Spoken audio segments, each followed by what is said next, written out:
Então, ao invés de chamar de dogma, eu vou chamar de pressuposto, tá? É uma palavra um pouquinho mais light, né? Os pressupostos da religião. Porque o que acontece é que você tem diversos tipos de pressupostos, né? Vamos supor, dentro do judaísmo, né, você tem uma proibição de comer carne de porco, vamos supor, tá certo? E você também tem outro pressuposto, digamos que Abraão era um profeta, tá certo? Então, dois pressupostos, dois dogmas. Eles não estão no mesmo nível. Não estão no mesmo nível, claramente, assim. Primeiro que o primeiro é um pressuposto ético, no sentido de como a pessoa deve se comportar, tá certo? E o segundo é um pressuposto metafísico, ontológico, né, que fala sobre a relação entre um determinado indivíduo e Deus. Né? Ser um profeta significa um indivíduo que tem algum tipo de conexão ou comunhão íntima com Deus e pode servir de meio, né, para a mensagem de Deus. Né? Aí eu volto no exemplo que tu deu. Então, toda religião vai ter diversos tipos de dogmas ou diversos tipos de pressupostos. E eles não vão sempre pertencer à mesma categoria. E muitas vezes a origem desses pressupostos é bem variada. Né? Você tem, por exemplo, os pressupostos éticos, comportamentais, eles mudam no decorrer da história, em uma mesma religião. Certo? Então, o mestre espiritual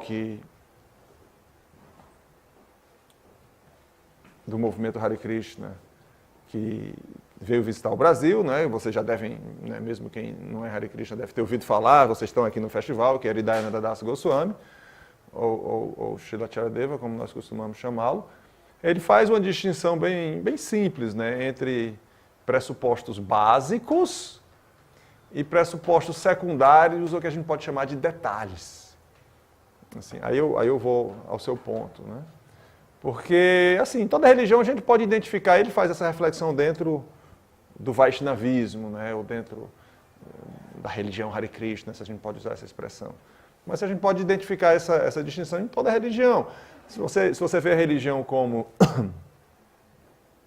Assim, você tem aqueles pressupostos que fazem parte da própria essência da religião. Né? No caso do cristianismo, digamos, a crença, ou pressuposto, ou dogma, que Deus é uma trindade, tá certo? Né? E que Jesus Cristo em certo sentido, idêntico a Deus. Né? Assim, o cristianismo ortodoxo. Se você rejeita isso, não dá para você se intitular um cristão. Você está rejeitando todo o cristianismo. No entanto, no cristianismo você tem uma série de outros pressupostos que você pode rejeitar e ainda assim continuar um cristão. Vamos supor o indivíduo, digamos, a confissão.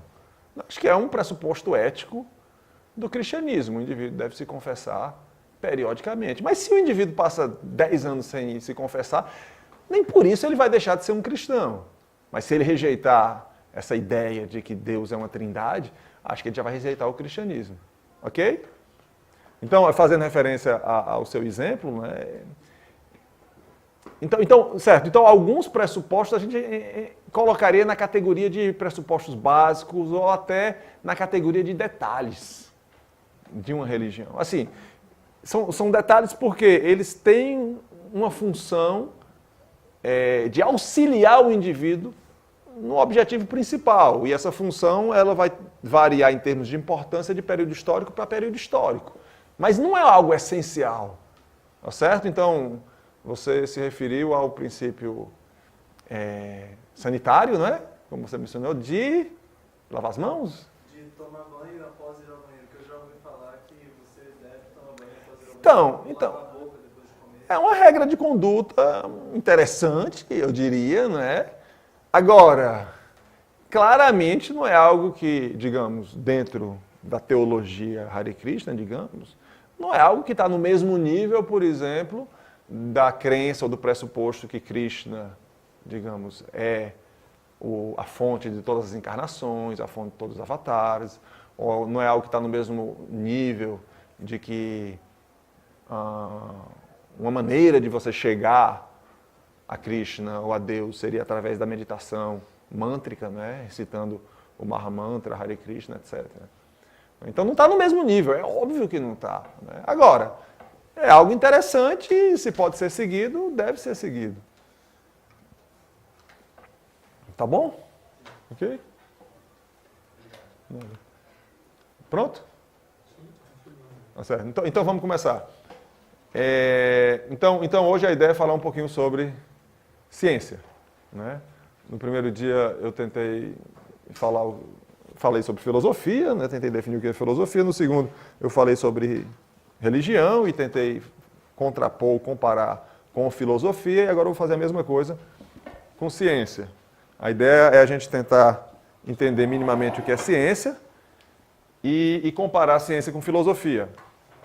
Aí depois eu vou comparar a ciência com religião. Tá certo? Aí depois disso eu falo sobre discurso racional e termina. Talvez eu consiga terminar tudo hoje. Vamos ver.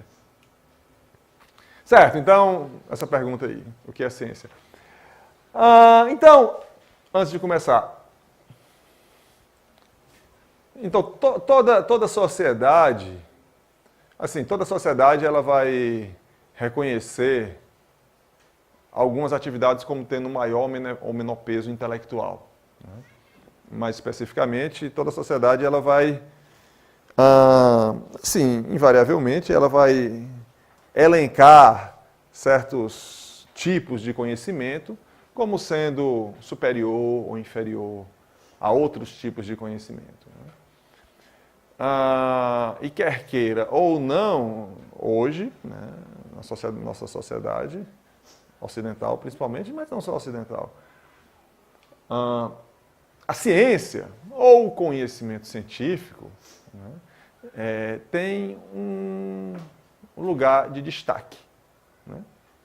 Assim, do ponto de vista do senso comum, a gente pode dizer que a maioria das pessoas veem o conhecimento científico como sendo de alguma forma superior, né, ao conhecimento religioso, ao conhecimento popular e assim por diante. É tanto que essa palavra ciência, né, ela é muito querida. Toda disciplina quer ser chamada de ciência. Né? Você tem claramente algumas disciplinas que não são ciência, mas que se auto-intitulam ciência, né, como ciência da religião, né, ciências atuariais e assim por diante. Né? Então, é um termo, né, que traz, de certa forma, status. Né? E isso não é à toa, porque a ciência, como nós conhecemos, surgiu, de fato, no século XVI, né, assim, pelo menos na sua forma mais bem acabada. A física foi a disciplina que alcançou o status de ciência primeiro, sem sombra de dúvida, e muitas disciplinas, de certa forma, tentaram seguir esse padrão. E os feitos, assim, o que o ser humano conseguiu conhecer, né, com esse corpo de disciplinas é algo fenomenal, né, digno de surpresa. Né? Só para dar um exemplo. Né? Existem dezenas e dezenas. Né? Na verdade, isso daqui a gente está olhando para esse projetor por conta de avanços científicos. Tá certo? Mas eu vou dar só um exemplozinho, tem dezenas e dezenas, que é um exemplo interessante. Assim, só para dar um exemplo do quão notável ou considerável é o conhecimento científico, algo próximo disso. Até meados do século XIX, né, o sistema solar, o nosso conhecimento do sistema solar ia apenas até Urano. Né, até Urano. Eram os planetas que a gente conhecia. E mesmo Urano tinha sido descoberto há pouco tempo. Só que acontecia com Urano, assim, só para ilustrar, o que a gente chama de um comportamento anômalo. O que acontecia era o seguinte, né? Usando a mecânica de Newton, né, os astrofísicos tentavam calcular a órbita de Urano e, consequentemente, prever em que posição Urano ia estar no céu daqui a um mês, 2 meses, etc. Só que eles nunca conseguiam fazer a predição correta. Urano a órbita de Urano, ela ia corresponder à previsão, a essa órbita calculada durante alguns meses, anos talvez, mas depois disso ele começar a desviar. Isso, durante 50 anos, Urano teve esse comportamento anômalo, certo? Bom, a razão desse comportamento anômalo é que existia um planeta desconhecido, que era Netuno, que era massivo o suficiente para exercer uma atração gravitacional em Urano. Porque as pessoas pensavam que o sistema solar ia até Urano. Aí nas contas não estavam levando esse outro planeta em consideração. Por que eu estou falando isso? Porque a maneira como o Netuno foi descoberto foi fantástica. Foram dois caras que independentemente chegaram à descoberta de Urano, um francês e um inglês, mas esse inglês, o nome dele era John Couch Adams, ele era um físico que nunca tinha nem sequer olhado para um telescópio na vida dele. Nunca. E só fazendo uso das predições anteriores, aliás, das observações anteriores de Urano e usando a mecânica newtoniana, ele calculou com uma precisão surpreendente a existência desse novo planeta, certo? E a posição dele no espaço. Uma curiosidade interessante para nós brasileiros é que o Observatório Real do Rio de Janeiro, nessa época a gente vivia no Império, foi o segundo observatório do mundo a confirmar a predição desse inglês e do francês. Bom, isso é um fato notável. Imagina, um planeta completamente novo e desconhecido ser descoberto com uma precisão surpreendente por um indivíduo que nunca tinha nem olhado para o céu através de um telescópio. Então, isso é um dos feitos da ciência, tá certo? Entre vários e vários outros. Então, sem sombra de dúvida, do ponto de vista da civilização humana, a ciência nos trouxe conhecimento acerca dos organismos vivos, acerca do universo, das leis do universo, surpreendentes. Bom, tá ok, então vamos lá. O que é ciência? Isso foi só uma introdução. Então, a primeira maneira de responder essa pergunta é enumerar as disciplinas que hoje são aceitas como sendo científicas. A gente tem a física, biologia, química, geologia, matemática. Será que matemática é ciência? Todo mundo responderia sim. Engenharia civil é uma ciência? Será? Sociologia, psicologia, ciência da religião. Sociologia é ciência? Bom, é ensinado nas universidades, então deve ser ciência, não é? Psicologia. Astronomia, será que é ciência? Tarologia é ciência? Numerologia. Bom, essas disciplinas não são ensinadas nas universidades, então, do ponto de vista da nossa sociedade, não são reconhecidas como ciência. Mas essa respostazinha que eu dei aqui, ela é claramente insuficiente, porque eu posso dar uma lista, mas essa lista não vai me dizer o que é ciência, não vai me dar uma definição de o que é ciência. Então, eu vou tentar falar um pouquinho sobre isso agora. Bom, uma coisa que claramente, se a gente tenta responder o que é ciência, tem que ser satisfeita, é que qualquer disciplina científica tem que ter um objeto de estudo pertencente à natureza. Você tem que ser algo palpável. Tem que ser algo palpável. Então, na verdade, isso não deveria estar aqui, eu dupliquei. Então, na tentativa de definir o que é ciência, a primeira coisa que a gente pode dizer é que tem que haver um objeto de estudo minimamente bem definido no mundo. Qual o objeto de estudo da física? Digamos a mecânica, tá bom? Que é uma parte da física. É o movimento. A mecânica estuda o movimento. A biologia estuda os seres vivos. A química estuda as transformações da matéria. A geologia, geo significa terra, estuda a terra, as formações rochosas, e assim por diante. Qual o objeto de estudo da matemática? No mundo, qual o objeto de estudo da matemática? Matemática, muitos dizem que não é uma ciência. Exatamente, eu estou querendo chegar nisso. Que é um instrumento da ciência. Então, se eu pego esse critério aqui, que é um critério bem estabelecido, que toda ciência tem que ter um objeto de estudo, no mundo pertencente ao mundo, matemática não seria ciência. Matemática estuda os números, estuda conceitos matemáticos, funções. Mas esses são conceitos abstratos, são objetos abstratos. A gente pode dizer que são criações humanas. Não, mas o número 1 está aqui, ó, uma cadeira, 2 cadeiras. E o número 0? E o número -1, -3? E o número raiz de 2? Não dá, né? Bom, aí sociologia e psicologia se safariam, né? Sociologia, qual seria o objeto de estudo? A sociedade. Né? Psicologia seria a psique, né? A mente humana e assim por diante. Só que além disso, além de ter um objeto de estudo minimamente claramente definido, o método através do qual esse objeto é estudado é fundamental. Né?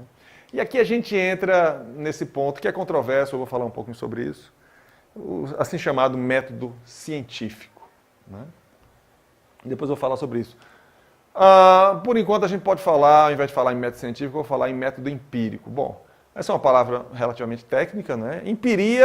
Empírico é tudo aquilo que você de alguma forma observa através dos seus sentidos ou através de extensões dos seus sentidos. E que é isso? Extensões dos seus sentidos. Algum equipamento que de alguma forma estende a sua habilidade de perceber o mundo, né? Como um telescópio, por exemplo. Né? Como um microscópio, né? Como, por exemplo, uma marcazinha, né? Feita em um papel especial, né? Que é a única maneira que a gente tem de observar os elétrons. Né? Não sei se vocês sabem, ninguém nunca viu e provavelmente nunca vai ver um elétron. Tudo que a gente vê dos elétrons, né? Aqueles equipamentos gigantescos, aqueles aceleradores de partículas, né? Depois que as partículas são aceleradas, aí no final aparecem uns riscozinhos. Isso daqui foi feito pelo elétron. Né? Então você tem extensões dos nossos sentidos. Então isso é o que a gente chama de empírico. Isso é importante por quê? Porque como o meu objeto de estudo está no mundo, eu tenho que ser capaz de observá-lo de alguma maneira. Eu tenho que ser capaz de observá-lo. Então isso é uma característica indissociável da ciência. Por isso que matemática não é ciência. Né? Eu não tenho como observar. Por isso que, digamos, a ética, que é uma disciplina da filosofia, nunca vai ser ciência. Porque a ética estuda certos conceitos como correto, incorreto, moral e imoral. Mas isso eu não observo no mundo. Eu não observo isso no mundo. Só para dar um exemplo bem rápido. Imagine que você vê uma cena, digamos, assim, pegando um exemplo bem chocante. Imagine que você vê uma cena, sei lá, um vídeo de um indivíduo, né, um brutamontes, digamos, espancando uma velhinha indefesa. Espancando. Né? É algo reprovável e imoral, etc, etc. Aí alguém lhe pede, me descreva essa cena, mas só o que você vê e ouve. Aí você faz uma descrição do que você está vendo e ouvindo. Você dá uma descrição empírica daquela cena. Então você vai falar, talvez, sei lá, o grito foi muito alto, ela está pedindo socorro, depois caiu no chão. Mas em nenhum momento na sua descrição vai aparecer a palavra bom, ruim, errado, certo, moral e imoral. Se você descreve apenas o que você vê, ok? Então esse conceito de moral e imoral, correto e incorreto, é um conceito metafísico, no sentido dele estar além do físico, além do empírico, tá bom?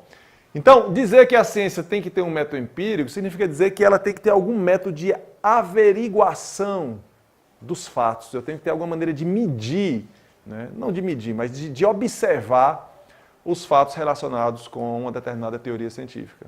Tá bom? Depois eu vou elaborar isso. Bom, tem essa disciplina, na verdade eu estou falando sobre a perspectiva dessa disciplina, que é a filosofia da ciência. É a parte da filosofia que tenta responder essas perguntas. O que é ciência? Quando um corpo de evidência corrobora, ou prova, se você quiser chamar assim, uma teoria científica.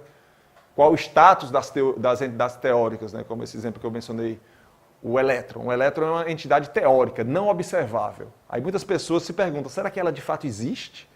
Como, por exemplo, um campo eletromagnético existe? Aí alguns teóricos vão dizer que não. Outros vão dizer que sim. Por exemplo, o buraco negro. Um buraco negro não pode ser observado, porque é um objeto que tem uma atração gravitacional tão forte que atrai até a luz. E a gente observa os objetos por quê? Porque a luz é refletida pelo objeto e chega a nós. Só que isso nunca vai acontecer com um buraco negro. Então, ele existe de fato se nós não podemos observá-lo? Né? Então, essa é uma das perguntas que a filosofia da ciência trabalha. É uma disciplina bem interessante. Deixa eu ver só o que tem depois aqui. Então, essa pergunta aqui é uma das perguntas básicas da filosofia da ciência e como em qualquer outra disciplina filosófica, não existe consenso. Né? Um filósofo diz ciência é isso, aí outro discorda e diz, não, filosofia ciência é aquilo, etc, etc. Então para fazer jus à área, eu teria que descrever várias e várias respostas, o que nós não teríamos tempo. Então eu vou falar só sobre, talvez eu fale sobre uma segunda. Eu vou falar, porque eu não incluí aqui. Mas primeiramente eu vou falar sobre a resposta desse filósofo, é um filósofo austríaco, um dos filósofos mais influentes do século XX, Karl Popper, que ele dá uma resposta bem interessante, ele dá uma teoria da ciência, ele tenta dizer o que é ciência. E é uma resposta bem interessante, que foi muito influenciou diversos e diversos outros filósofos e teóricos. Então ele tenta responder essa pergunta básica, qual é a marca da cientificidade? Né? Por que a astrologia não é uma ciência? E por que a física é uma ciência? O que é que uma tem e a outra não tem, por exemplo. Então, ele parte de uma reflexão bem simples, mas é uma reflexão muito importante. Boa parte de uma teoria científica consiste em enunciados universais. O que é isso?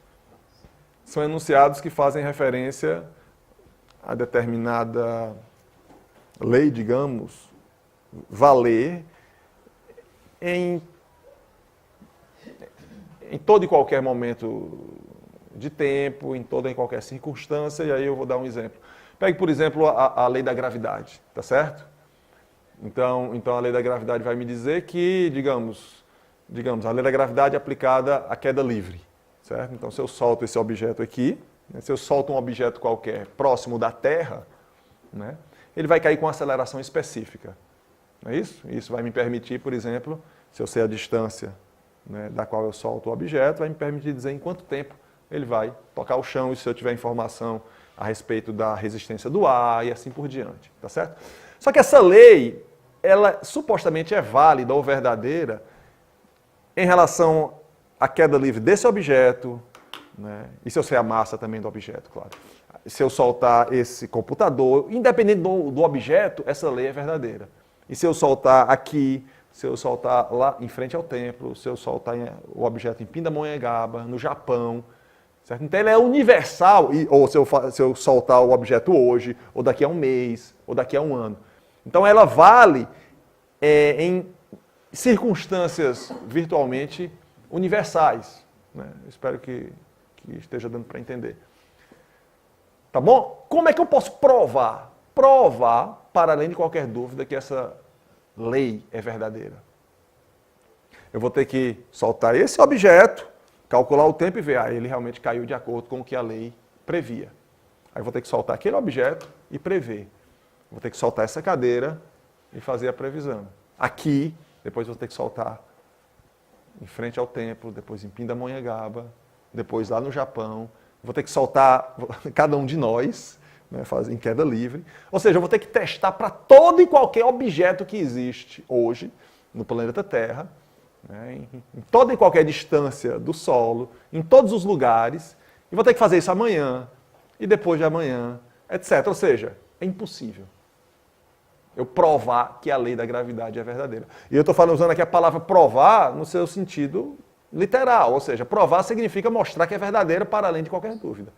Tá certo? Isso se aplica a qualquer lei universal. Pega no exemplo mais simples, né? Se eu tenho, digamos, essa lei, que não é uma lei, mas é um enunciado universal. Todo corvo é preto. Para provar que isso é verdadeiro, eu vou ter que examinar todos os corvos que existem no planeta Terra. E os que vão existir ainda, o que é inviável, impraticável. Moral da história, eu nunca posso provar que uma teoria, que uma lei científica é verdadeira. Então, muitas pessoas, as pessoas falam, determinada teoria foi provada, né? A teoria da evolução é um fato. Não, quem fala isso é uma pessoa que tem um conhecimento muito pobre a respeito de o que é ciência. Nenhuma teoria científica pode ser provada. E ponto final. Você não pode provar. Tá certo? por conta da natureza dos enunciados. A maioria das teorias científicas são compostas por enunciados universais, por leis universais. E eu dou vários outros exemplos. Por exemplo, a teoria da evolução, basicamente, assim, simplificando bastante, né? Você tem dois princípios básicos, o princípio da seleção natural, né? Que os organismos eles vão sobreviver dependendo da capacidade de adaptação deles, né? E a segunda lei, que é o princípio de que mutações genéticas ocorrem e tornam elementos mais favoráveis à sobrevivência. Como eu poderia provar que a teoria da evolução é verdadeira? Provar para além de qualquer dúvida. Eu teria que examinar, eu teria que, na verdade, viajar no passado para examinar, olhar como os organismos vivos evoluíram e ver que, de fato, eles evoluíram de acordo com o que diz a teoria da evolução, que claramente é impossível. Então, eu não posso provar uma teoria científica. Isso é um ponto muito importante. Aí, o que é que nós podemos fazer em relação a isso? Aí Popper diz o seguinte: tudo bem, eu não posso provar um enunciado universal. Eu não posso provar que um enunciado universal é verdadeiro, mas eu posso refutá-lo. Eu posso provar que ele é falso. Como é que eu vou provar que a lei da gravitação universal, aplicada a objetos em queda livre, é falsa? Basta eu encontrar um objeto, certo, que caia de uma maneira diferente de acordo com o previsto pela lei. Como é que eu provo que o enunciado todo corvo é preto, é falso? Achando um corvo que não seja preto, seja branco, cor de rosa, não importa. Então, há aí uma assimetria em relação à prova e refutação. Então, aplicada às teorias científicas, significa que, apesar de eu não poder provar que uma teoria científica é verdadeira, eu posso refutá-la. Aí, de acordo com o Popper, essa é a marca da cientificidade. Quando é uma teoria científica verdadeira? Tem outros elementos, mas esse é um elemento básico. Quando eu posso refutá-la. Essa é a marca da cientificidade.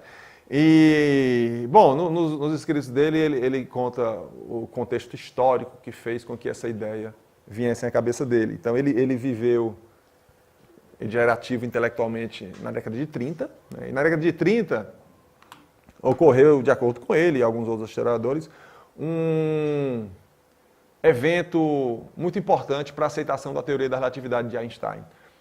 Então, essa teoria que substituiu a mecânica de Newton, né?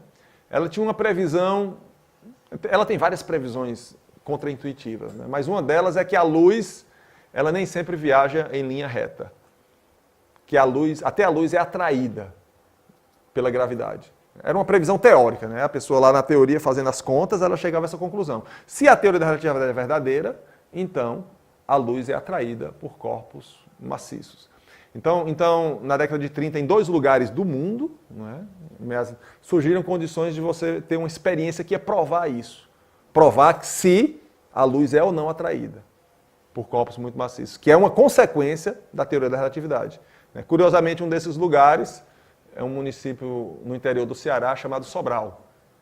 Aí foi uma expedição, Einstein não estava presente, mas foram cientistas que trabalhavam com ele. Até hoje lá tem um monumento em homenagem a esse experimento. Então, qual a importância desse episódio? Se, após o experimento, tivesse sido mostrado que a luz não é atraída por corpos muito maciços, a teoria de Einstein teria sido refutada. Dá para entender? Porque essa conclusão era uma consequência da teoria da relatividade. Ou seja, se a teoria da relatividade é verdadeira, essa conclusão é verdadeira. E se a conclusão fosse falsa, toda a teoria seria falsa. Certo? Da mesma forma que a sentença todo corvo é preto, ela implica que esse corvo aqui que eu vou examinar amanhã, que está dentro de uma caixa, eu não abri ainda, digamos, ele é preto. Implica isso. Se eu abrir a caixa e ver que o corvo é branco, toda a teoria, toda a lei vai ser falsa. Está dando para entender? Então, e de fato, o experimento foi bem sucedido, e aí isso foi um marco na aceitação da teoria da relatividade. Então, tudo que eu posso fazer em termos de teoria científica é provar que as consequências dessa teoria são verdadeiras. Quando eu faço isso, aí eu tenho uma evidência a favor que a teoria é verdadeira. Então, tudo que eu posso ter em relação à teoria científica é evidências que ela é verdadeira. Nunca uma prova que ela é verdadeira. Em relação à teoria da evolução, a teoria da evolução prevê que, né, se de fato, digamos, o ser humano evoluiu, né, o Homo sapiens sapiens evoluiu de organismos mais simples, mas estruturalmente semelhantes ao ser humano, deve haver fósseis desses outros animais, né, que são, digamos, humanoides, ou seja, anatomicamente há semelhança com o ser humano, com o Homo sapiens sapiens. No entanto, não é o Homo sapiens sapiens. De fato, nós encontramos fósseis semelhantes. Então, isso serve de evidência a favor da teoria da evolução. Tá certo? Então isso é uma... Mas eu posso falsificar a teoria, tá certo? Então, isso é uma maneira de responder essa pergunta, o que é ciência, que é problemática, você tem críticas a ela, etc. Mas é o máximo que a gente pode chegar.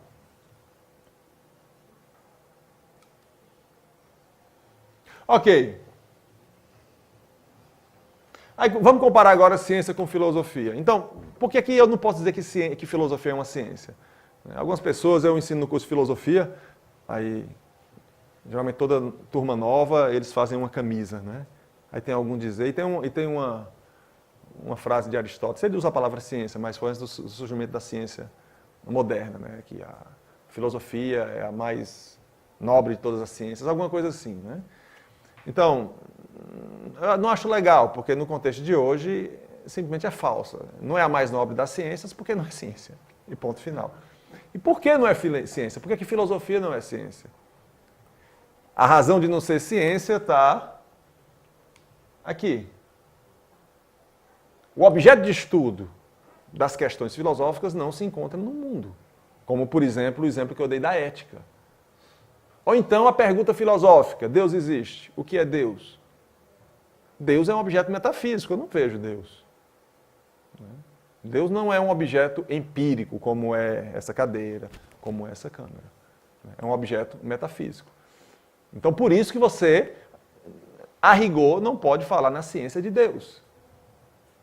Porque você não existe método empírico, no sentido do método usado pelas ciências da natureza, para investigar essa pergunta. Então, a filosofia, ela esbarra nesse ponto.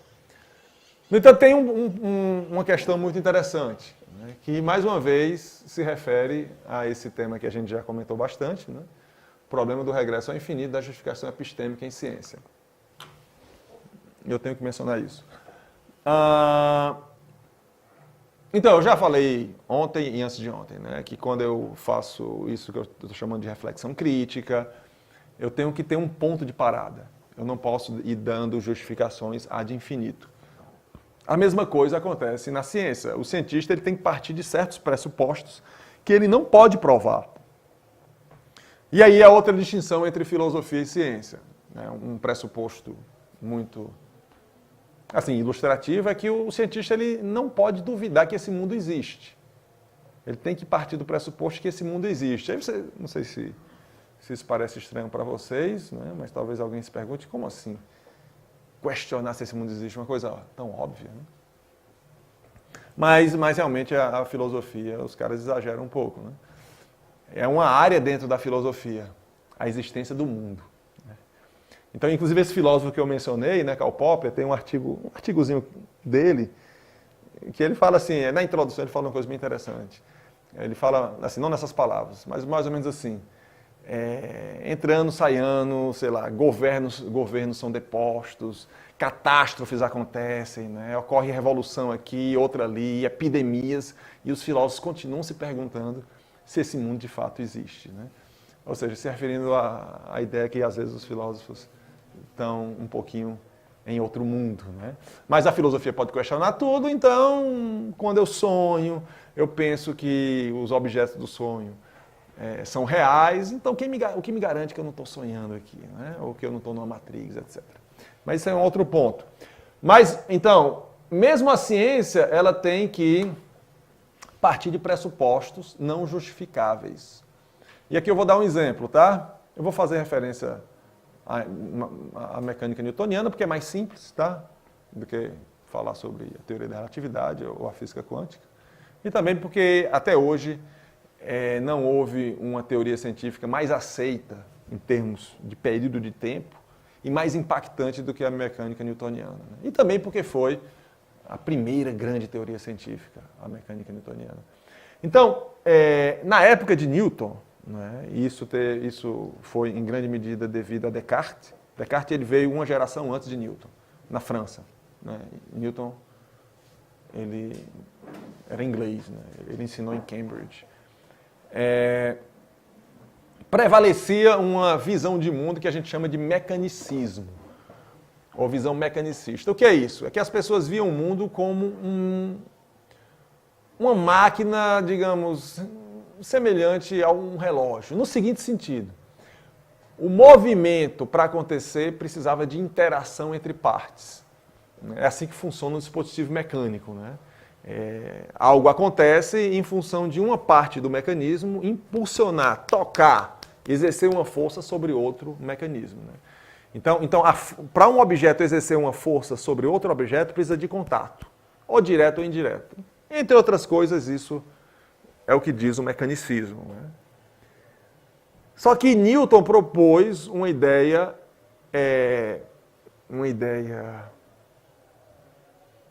completamente revolucionária para a época, que ele próprio não aceitou bem, a ideia de ação à distância. O que é a força da gravidade? É um objeto exercer uma força sobre outro objeto, mesmo estando a milhares e milhares de quilômetros de distância. Como o Sol exerce uma atração sobre Plutão, né, que deixou de ser planeta, né, foi rebaixado. E não existe contato entre eles, não existe nem matéria entre eles, porque entre eles existe o vácuo, que é a ausência de matéria. Então, como é que é isso? Isso fere essa visão mecanicista de mundo. Então Newton ele não aceitou isso, é tanto que ele tentou explicar, não foi bem sucedido, como é que se dava essa interação, né, em outros escritos dele, não no Principia. Na verdade, esse problema só foi explicado pela teoria geral da relatividade, né, com a ideia da dimensão quádrupla, tempo, espaço, mas isso é outra história. Mas o meu ponto aqui é o seguinte: que o mecanicismo é verdadeiro, a gente não pode provar. Nós não podemos provar que o mecanicismo é verdadeiro, nem que é falso. É uma pressuposição metafísica. Então, mesmo a ciência precisa de pressuposições metafísicas, pressuposições que ela não pode provar. Né? Eu estou tentando pensar aqui em um outro bom exemplo. Bom, seja como for, a ideia é que eu tenho que parar em algum momento, e esse ponto de parada ele não é passível de ser provado, não é passível de ser justificado. Então, muitas pessoas levam isso ao ponto de dizer que até para fazer ciência eu preciso de fé. Algumas pessoas falam isso. Talvez a palavra fé não seja uma boa palavra para ser usada nesse contexto, mas essa afirmação ela tem um fundo de verdade. Né? Só para dar outro exemplo. De que você precisa, de certa forma, confiar em certos pressupostos que você não pode provar, não pode mostrar. Uma das maneiras mais usadas para se determinar, por exemplo, a data ou quão antigo é um objeto arqueológico, né, é saber a que profundidade ele foi encontrado. Né? O arqueólogo vai lá, faz uma escavação e encontra o objeto. Você sabe que cada camada da Terra corresponde a um período geológico. Então, dependendo da profundidade na qual o objeto se encontra, né, isso vai dizer quantos anos ou quantos milhares de anos ele tem. É uma das maneiras, existem outras, claro. Mas uma vez que o objeto é retirado do local dele, você só tem uma maneira de saber isso, perguntando ao arqueólogo. Então, você tem que confiar nele. Então, mesmo em ciência, você encontra a questão do testemunho. Você tem que confiar no testemunho do cientista para estabelecer diversos resultados. Então, mesmo em ciência, porque eu estou falando isso para contrapor com aquela ideia que a gente tem, que ciência eu já falei isso em relação à prova, ninguém prova uma teoria, mas para contrapor aquela ideia de que o conhecimento científico é algo super estabelecido, para além de qualquer dúvida, o que é falso. É tão falso que as teorias científicas elas são rejeitadas. Há uma evolução das teorias científicas, né? Mais uma vez, como eu mencionei, nunca houve na história da humanidade, da qual nós temos conhecimento, claro, uma teoria tão aceita quanto a teoria de Newton, a mecânica newtoniana. No entanto, ela foi rejeitada. Ela é falsa. A teoria de Newton é falsa, tá certo? E ela foi substituída pela mecânica de Einstein. Né? E só para dar assim, não sei, para quem talvez possa parecer surpreendente, porque a mecânica de Newton ela ainda é usada hoje, né, na construção, a estática de Newton, na construção de pontes e etc. Ainda é usada. Ela é válida no que se refere ao movimento de objetos próximos à Terra e a velocidades distantes da velocidade da luz. Mas uma vez que você examina objetos celestiais ou se movimentando a uma velocidade muito alta, próxima à velocidade da luz, ela não é verdadeira. Bom, então essa seria a diferença entre filosofia e ciência. Aí aqui eu vou querer examinar 4 pronunciamentos de Prabhupada, onde ele menciona a palavra ciência e comparar com o que a gente falou até agora. Eu vou ler traduzindo. Esses 2 aqui são citações da introdução de Prabhupada à Bhagavad Gita. Uma entidade viva, ele fala, é eternamente um servo e a menos que alguém sirva Krishna, esse alguém tem que servir a ilusão em diferentes variedades dos 3 modos da natureza material e, portanto, vagar perpetuamente no ciclo de nascimentos e mortes. Esse conhecimento constitui uma grande ciência. Eu vou elaborar um pouquinho sobre isso. Tá? Então, primeiro, ele chama esse conhecimento. Bom, esse conhecimento, né, ele está chamando de conhecimento, tá? Ele chama esse conhecimento de que a alma é um servo eterno de Krishna e que se ela não serve Krishna, ela vai ter que servir o mundo, né, que ele chama de ilusão, e, portanto, vagar perpetuamente naquela ideia da reencarnação, né, que o indivíduo ele nasce, reencarna, etc, etc. Depois eu posso comentar um pouquinho isso. Então ele diz que isso é uma grande ciência. Depois ele fala, primeiro de tudo, é um outro trecho, a ciência de Deus é explicada. Então, a posição constitucional das entidades vivas.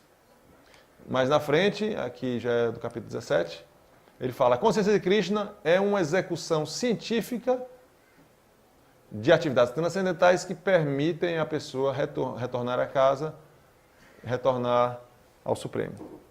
E, finalmente, aqui já é do Bhagavata Purana, a alma ansiosa deve estar satisfeita pelo processo perfeito e científico do serviço devocional. Então vamos dar uma olhadinha nesses pronunciamentos. Então, nesse sentido que eu expliquei, você não pode dizer que existe uma ciência de Deus. Primeiro, você não pode provar que Deus não existe. Não dá. Provar para além de qualquer dúvida. Lembre-se que, por exemplo, de acordo com Popper, uma ciência tem que ser refutável. Você tem que ser capaz de refutar uma teoria. Tudo bem, você talvez não seja capaz de provar que a teoria é verdadeira, mas você tem que provar que ela é falsa, caso ela seja falsa, certo? E eu não posso provar que uma suposta teoria religiosa que diz Deus existe, como é que eu vou provar que ela é falsa? Como é que eu provaria que Deus não existe? Deus sendo um ser que não pode ser observado. Eu não posso observar. E, em geral, ainda tem o diferencial, né, que, em geral, possíveis eventos que ocorrem na vida de um religioso que, talvez, em princípio, refutassem a teoria, né, o religioso sempre acha uma explicação para salvar os pronunciamentos religiosos relacionados com o evento. Sei lá, vamos supor que uma determinada religião vai dizer que se o indivíduo sempre executar tais e tais atividades religiosas, ele vai ter uma vida feliz, sem muitos problemas. Aí acontece uma catástrofe, né, algo lamentável na vida do indivíduo. Né? Será que ele vai rejeitar a doutrina religiosa que ele está seguindo? Em geral, não. Em geral, ele vai tentar explicar aquilo, de alguma maneira, a salvar a teoria, né? Então, do ponto de vista do religioso, é um pouquinho complicado refutar ou rejeitar uma determinada doutrina filosófica, né? No entanto, né, na tentativa da gente tentar entender o que é que Prabhupada está falando aqui, né, em algum sentido, né, e aqui eu já estou me distanciando do sentido da palavra ciência, que eu falei até agora, assim, para fechar esse ponto. Se a gente considera o que a gente chama de ciência, física, química, biologia, etc., etc., não existe, quer dizer, esse conhecimento, a alma, etc., não é ciência. Não existe ciência de Deus, né? A consciência de Krishna não é a execução de um processo científico. E o serviço devocional não é um processo científico também. Tá certo? Tá bom, deixa eu só concluir. Se a gente considera o significado... Científico da ciência. O significado da palavra ciência, eu vou dizer. Certo? Então, aqui, para a gente entender esses pronunciamentos, isso é importante, para a gente... Porque sempre é um possível problema de compreensão, né, quando a palavra é usada de uma maneira diferente do uso corriqueiro, do uso estabelecido. Então, aqui ele está usando a palavra ciência de uma maneira claramente distante desse uso corriqueiro. No entanto, seria um grande problema se esse uso atípico não tivesse relação nenhuma com esse uso corriqueiro. O que não é o fato aqui. Acho que a gente dá para entender por que ele está usando a palavra ciência. Então, há aqui alguma semelhança com tudo isso que eu falei a respeito de ciência, eu vou tentar dizer o que é.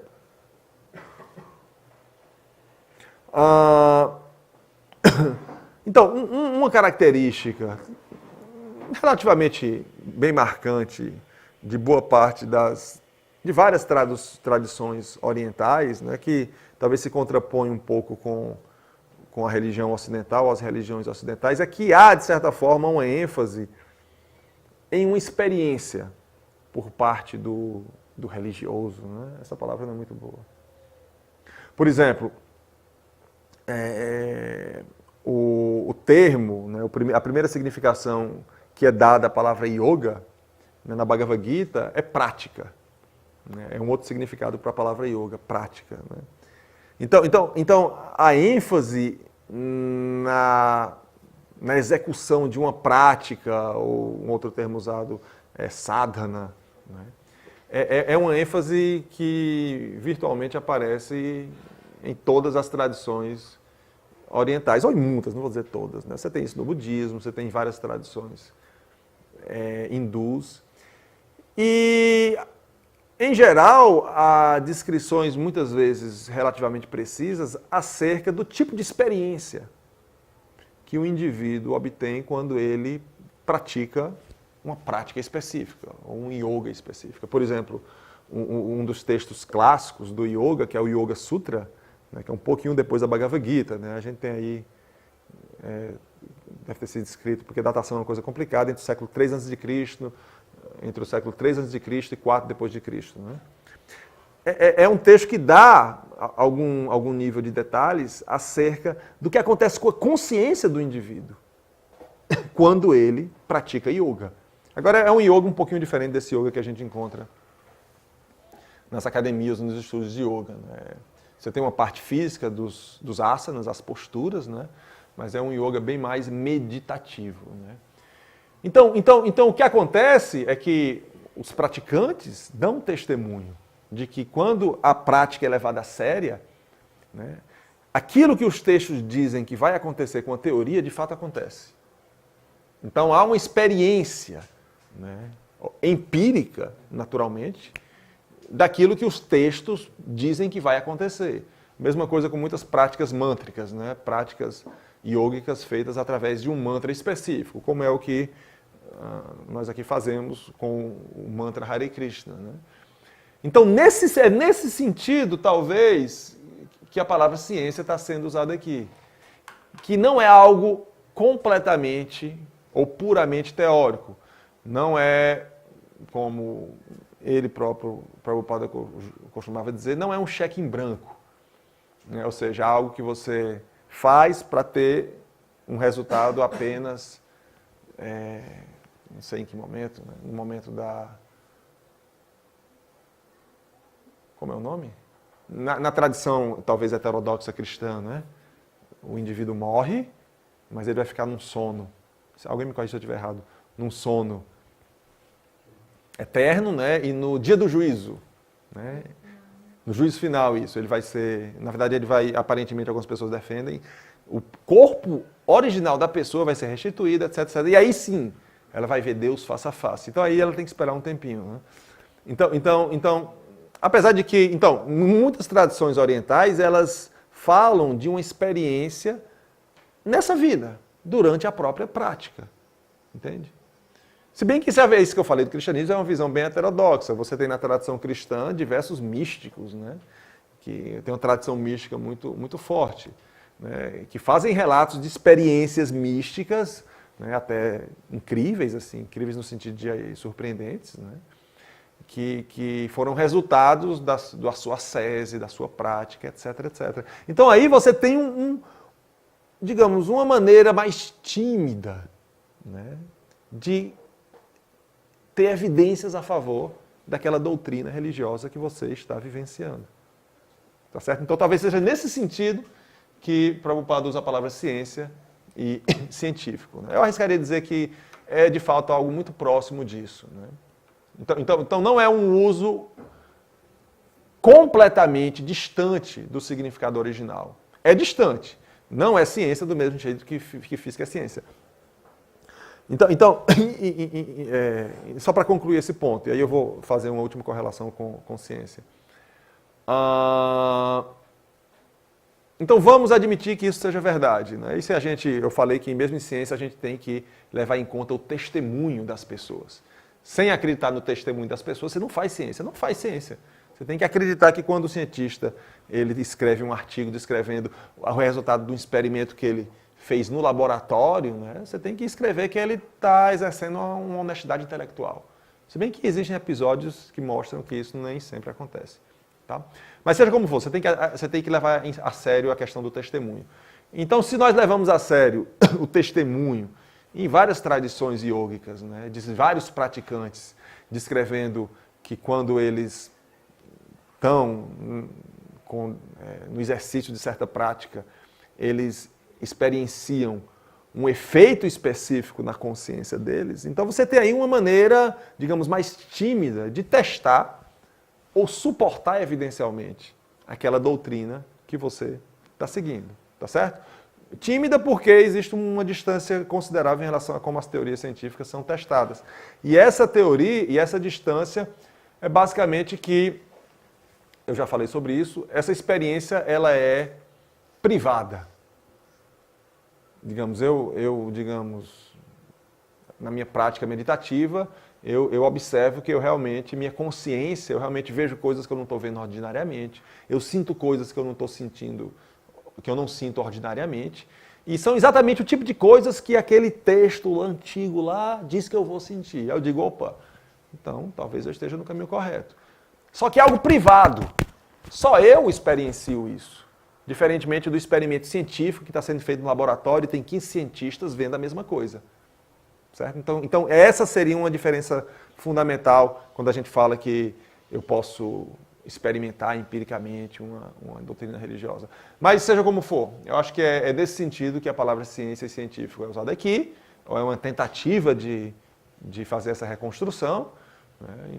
Infelizmente o autor dessas citações não está aqui para a gente perguntar em que sentido você usava a palavra ciência, mas eu acho que é uma maneira relativamente justa.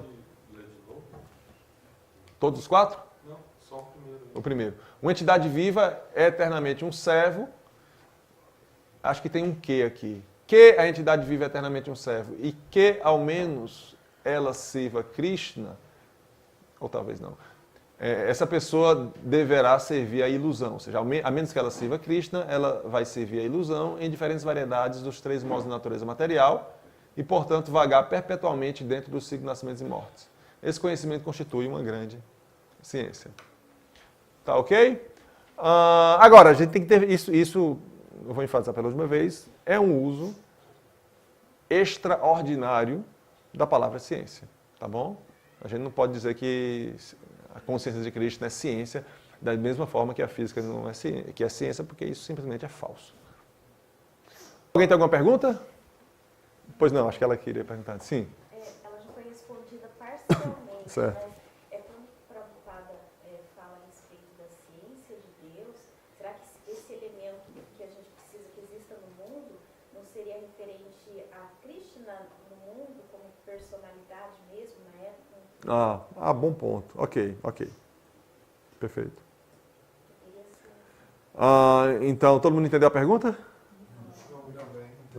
Então, é porque uma das diferenças que eu coloquei, aliás, um dos pontos que eu coloquei para a religião não ser ciência, é que o objeto de estudo da religião, digamos Deus, não se encontra no mundo. Como objeto de estudo da biologia, os seres vivos se encontram no mundo. Né? Tá? Vários seres vivos aqui. Então, perfeito, né? Deus seria um ser metafísico. Mas aqui ela fez referência a uma peculiaridade, né? Do hinduísmo, vamos chamar assim, em específico da tradição Vaishnava, né? Que é a teoria dos avatares, né? Que é a ideia de que esse ser metafísico que se encontra em outra dimensão, ele de tempos em tempos ele desce. Né? Avatar significa literalmente aquele que cruza, né? Ou seja, Deus cruzaria essa dimensão metafísica e apareceria como um de nós, né? Assim, aparentemente como uma pessoa. Aí você tem Krishna, você tem Rama e você tem vários avatares, né? Até Buda, dentro do Vaishnavismo, ele é aceito como um avatar, né? Aí, nesse caso, Deus estaria no mundo, né?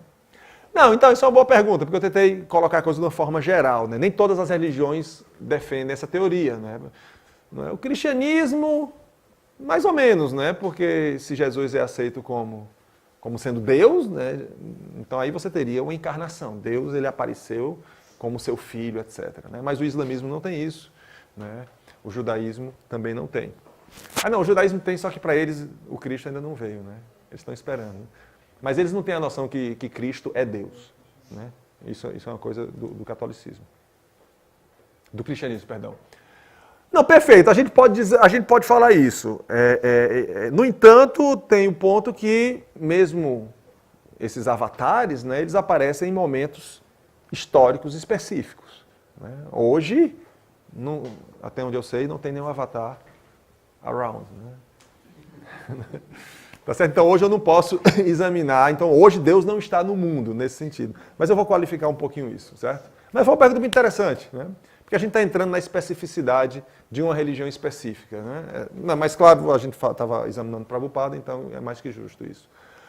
O outro ponto é que, né? O outro ponto que é muito importante, aí eu tenho que falar um pouquinho sobre os avatares, né? Krishna mesmo na Bhagavad Gita ele fala, né, que ele se dá o direito de não se revelar para quem ele não quer. E é tanto que, se a gente olha o Mahabharata, por exemplo, a gente vai ver que diversos... Então, o Mahabharata e o Bhagavata Purana, né, mas vamos pegar o Mahabharata, né, que é o texto mais conhecido, né, você tem descrições de interação entre Krishna, esse avatar, e diversas pessoas, né? E o que a gente vê é que a maioria dessas pessoas não entendia ou não reconhecia que Krishna era Deus. Mesmo digamos, usando o jargão Hare Krishna, um associado íntimo, como o próprio Arjuna, né? Então a Bhagavad Gita é um diálogo entre Krishna e Arjuna. E Arjuna claramente no início não sabia que Krishna era Deus. É tanto que quando ele tem um capítulo, que é o 4º capítulo, né, que ele está falando sobre, né, que o conhecimento acerca do yoga, que o yoga se perdeu, aí ele diz que ele ensinou o yoga a uma personalidade antiguíssima, né, que seria um deus do sol. Arjuna não entende, ele diz, como é que pode? Né? Esse deus do sol veio milhares de anos antes de você, como é que você disse que você ensinou o yoga a ele.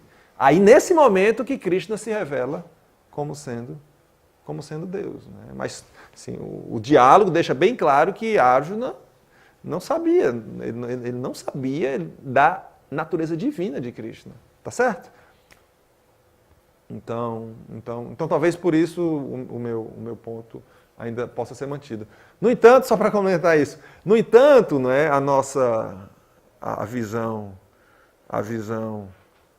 de Deus, ou a concepção de Deus, né, do Vaishnavismo, né, principalmente do que a gente chama de Gaudiya Vaishnavismo, né, que é a teologia, o nome oficial, digamos, da teologia Hare Krishna, né, que muitas pessoas, o próprio Srila Prabhupada se refere algumas vezes como Krishnaísmo, né, a visão de Deus adota que Deus ele tem 3 aspectos, né, ou 3 elementos, né, que um seria esse elemento pessoal, que é Bhagavan, né, o segundo seria Paramatma, né, que muitas vezes o termo Antaryami também é usado, que seria uma manifestação de Deus, né, no mundo, mais especificamente dentro do coração de cada ser vivo. Aí, nesse caso, Deus estaria no mundo, certo? Aí, nesse caso, Deus estaria no mundo. Tanto que, indo um pouco mais além, a visão de Deus que aparece na Bhagavad Gita é de um Deus transcendente,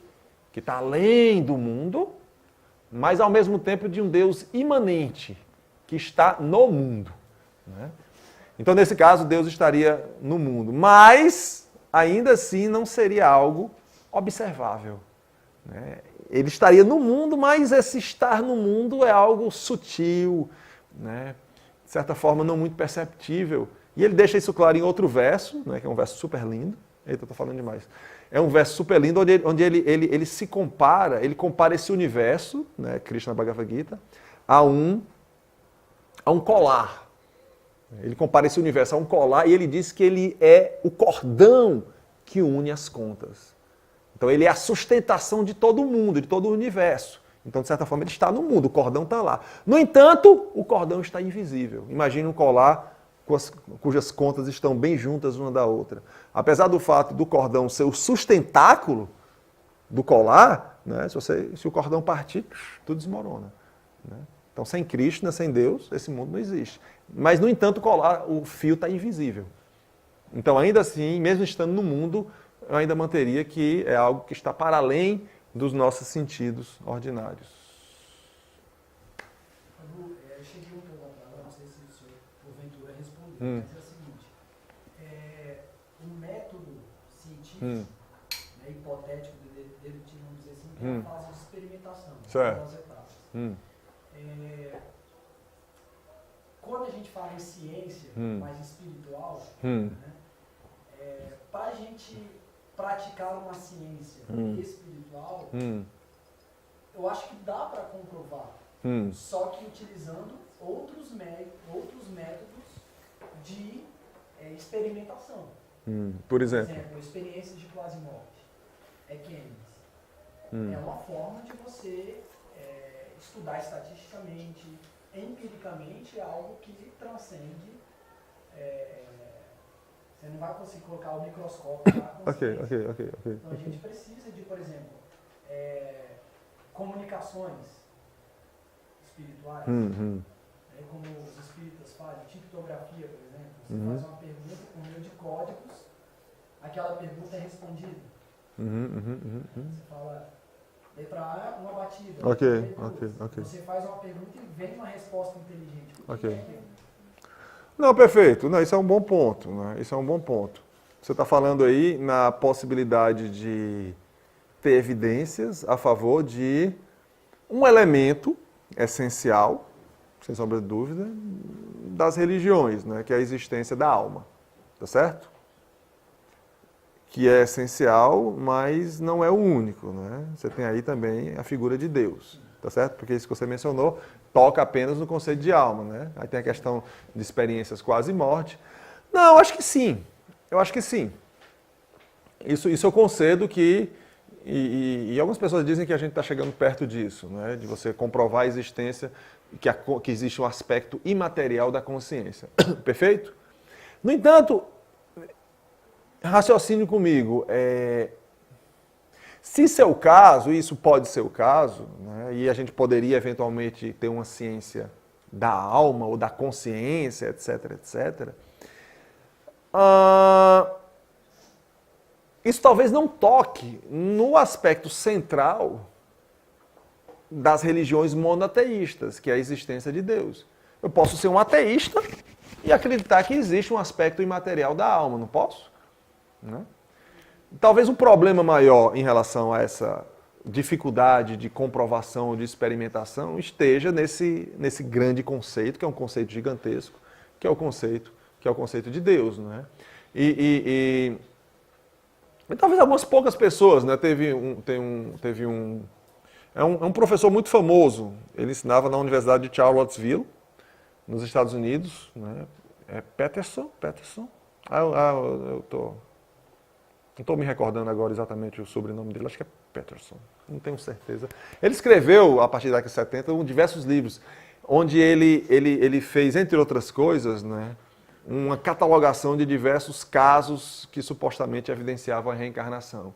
Em vários países, ele foi na Índia. Por exemplo, ele catalogava casos de uma criança que tinha memória, que contava à família detalhes de uma família que morava a quilômetros de distância, a circunstância na qual um indivíduo morreu. Dava detalhes que não tinha a menor possibilidade de ela ter tido conhecimento. E a família eventualmente vai e viaja para esse lugar e constata que tudo isso. Então ele faz um relato desses vários casos que, segundo ele, servem de forte evidência para essa teoria da reencarnação. Tá certo? E a ideia dele era que isso poderia e deveria ser investigado cientificamente. Né? Só que ele foi rechaçado pela comunidade científica. Né? Rechaçado no sentido que o trabalho dele não foi tão levado a sério. Acho que tem 2 livros dele traduzidos em português, uma coisa assim. No mínimo um livro está traduzido. Assim, 12 casos surpreendentes de reencarnação. O título é alguma coisa mais ou menos assim. Então tranquilo, mas isso não necessariamente é conhecimento religioso. É um aspecto fundamental do conhecimento religioso, mas talvez o que eu tenha falado tenha pressuposto isso, e eu acabei não dizendo, né? Que talvez o fundamental em termos de religião, de doutrina filosófica, tem vários outros aspectos, mas um dos aspectos centrais é realmente o conceito de Deus e tudo que vem dele, como, por exemplo, a existência de uma dimensão, né, que a gente pode chamar de céu, tá certo? O mundo espiritual, etc, etc, na qual Deus reside e que seria o fim último de toda prática religiosa. Como é que você vai comprovar ou ter evidências a favor disso? Como é que você vai criar um método? E quando a gente fala em método, né, a gente fala em algo, eu esqueci de dizer isso, que possa ser replicado. Isso é muito importante. Então, um método, uma experiência, ela deve ser, em princípio, capaz de ser replicada em outro laboratório. Para realmente ser testado, realmente isso é verdadeiro, vamos fazer de novo. Vamos fazer uma terceira vez e assim por diante. Né? Então, eu não consigo ver uma maneira que uma religião possa ser passível de ser testada via esse método. Tá certo? Agora, quando a gente fala em método científico também, eu não falei por conta do tempo, é algo controverso, algumas pessoas vão dizer que não existe método científico também, então é isso. Pois não? Então, voltando um pouco Sim. atrás, né, você diz que a ciência ela pode ser refutada. Certo, isso.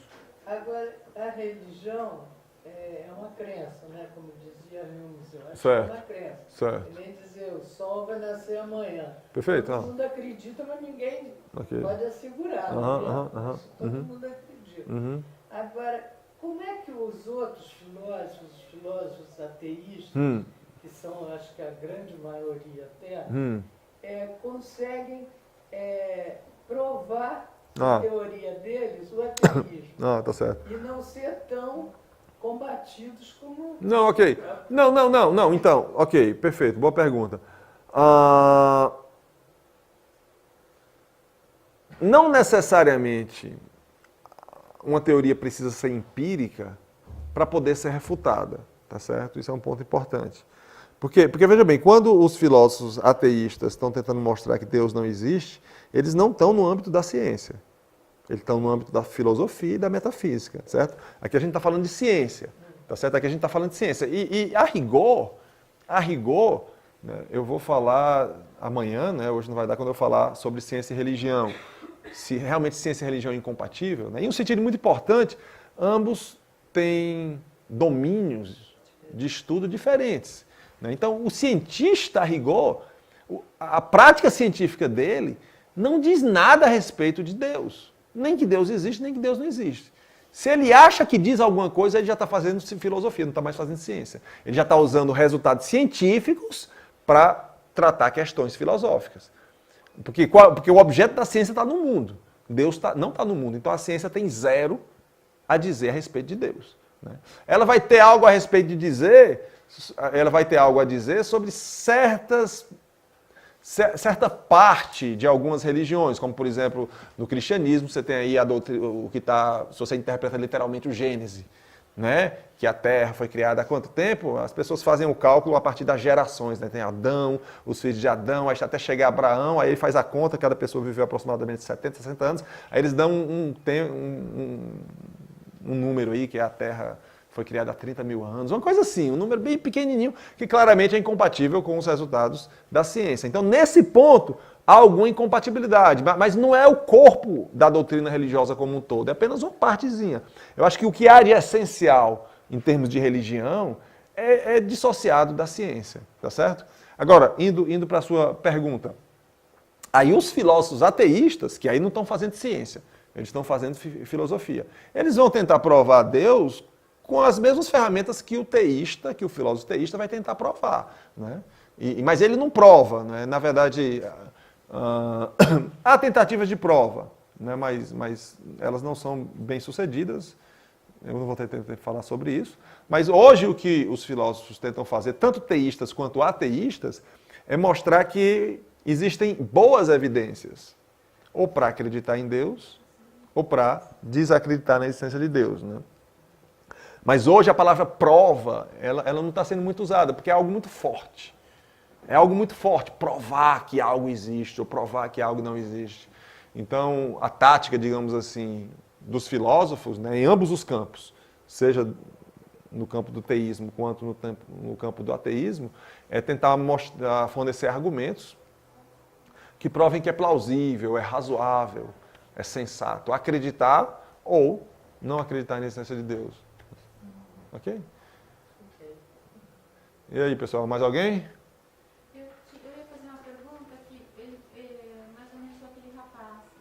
Certo. A respeito de algumas religiões cristãs, como o Espiritismo. Certo, né? ok. Eles utilizam um método, entre aspas, empírico, por exemplo, o kardecismo. O Allan Kardec era um pedagogo e ele decodificou a doutrina, que eles chamam de doutrina espírita, com perguntas e respostas, utilizando um método científico que ele utilizava ali como professor. Isso pode ser, dentro do trabalho dele, ele utilizou tudo como se fosse uma ciência. Ele tentou isso. Eu conheço um pouquinho, bem pouquinho, certo, sobre a história do espiritismo, mas eu acho realmente uma história fascinante. E na verdade, assim, Tanto que para ele foi também ele não era um religioso, ele era professor e pedagogo. E utilizou o método das rodas, né? Mesas girantes, para obter as respostas. Daí que nasceu o livro dos Espíritos. Dos espíritos. Não, então, eu acho que o espiritismo talvez seja um caso à parte. Assim, eu não sou um conhecedor das religiões mundiais, um bom conhecedor, mas eu arriscaria dizer que o espiritismo talvez seja a religião mais... Assim, que mais chegou perto em termos de um contato ou de uma teoria do além-morte, né? Com essa suposta, estou usando a palavra suposta aqui por cautela, com essa suposta comunicação entre o mundo dos vivos, né, o nosso mundo, e o mundo dos mortos, se eu posso chamar assim. Então isso talvez seja... Bom, você tem algumas religiões indígenas também que têm descrições semelhantes. Eu vejo, independente das religiões, elas sempre têm muitos pontos em comum. Até quando você estava falando do Avatar, veio na minha mente assim, a questão de são como se fossem vários avatares. As religiões têm seus avatares, né? E todas com a mesma finalidade, que é a imortalidade. Aí você pode pensar assim. Agora existem diferenças, né? E contradições entre várias religiões, né? Claro, você pode dizer que essas contradições não são essenciais, estão no nível dos detalhes, etc. Não, mas eu tendo a concordar com você. É curioso, né? Houve, assim, no século XIX, né? E aí entrando um pouquinho no século XX, né? Diversos intelectuais que tentaram, né, estabelecer essa leitura científica, digamos, da questão da reencarnação, etc, etc. Mas como eu falei, né, na minha resposta, isso é um pedacinho da doutrina. Por exemplo, um outro aspecto do kardecismo, que esse você não pode provar, que é algo que foi trazido, né, das tradições orientais, que é a questão do karma. A teoria do karma. Não tem como você provar isso. Não tem nem como você ter evidência a favor que a teoria do karma é de fato verdadeira. É uma teoria metafísica. Como é que você vai colher evidência a favor da teoria de que o que aqui está acontecendo na minha vida é, de alguma forma, o efeito, né, moral de ações passadas, sejam nessa vida ou na vida passada? Como é que você vai fazer essa correlação? Aí você pode dizer, porque um espírito me disse que o que eu estou passando hoje é porque eu fiz tal e tal coisa. Mas isso serve de evidência? Isso não pode ser nem considerado testemunho, né? Porque quando a gente fala testemunho, a gente fala testemunho de uma pessoa viva, que eu ouço, né? Então isso acho que seria outra categoria, né? Então a teoria do karma é uma teoria metafísica que eu não vejo maneira que ela possa ser nem provada, sem sombra de dúvida, muito assim, ela não poderia ser provada, nem mesmo você teria como tornar essa teoria plausível.